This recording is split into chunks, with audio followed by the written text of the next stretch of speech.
Que dit la Bible des aliments qui nous sont permis? Un chrétien doit-il s'abstenir de certaines nourritures? Dans Lévitique chapitre 11 est dressé l'inventaire des restrictions alimentaires que Dieu a imposées à la nation d'Israël. Les lois alimentaires interdisaient notamment la consommation de porc, de crustacés, de la plupart des insectes, d'oiseaux charognards et de divers autres animaux. Ces règles n'ont jamais été destinées à d'autres nations que les Israélites. Leur objectif était de distinguer Israël des autres nations. Après que cette séparation a pris fin, Jésus a déclaré toute nourriture pure, Marc 7, 19. Il a donné à l'apôtre Pierre une vision dans laquelle il déclarait que les animaux auparavant impurs pouvaient désormais être consommés. Ce que Dieu a déclaré pur, toi ne la considère pas comme impur, Acte 10, 15.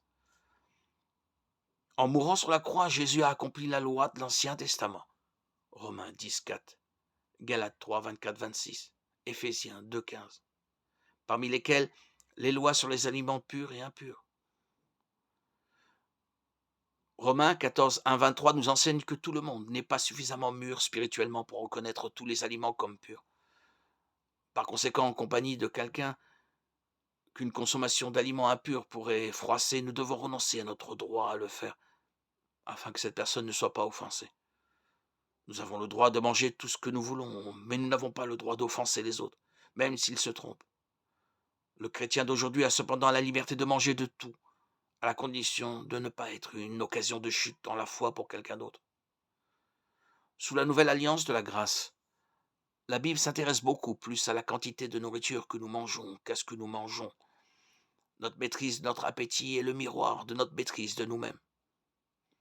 Si nous sommes incapables de gérer nos habitudes alimentaires, nous sommes probablement aussi incapables de gérer d'autres habitudes, comme celles ayant trait à nos pensées, telles que la convoitise, la colère ou la haine, ou de notre bouche, par des commérages, des querelles. Nous ne devons pas laisser notre appétit nous diriger, mais plutôt le diriger. Deutéronome 21, 20, Proverbe 23, 2, 2 Pierre 1, 5, 7, 2 Timothée 3, 1, 9, 2 Corinthiens 10, 5.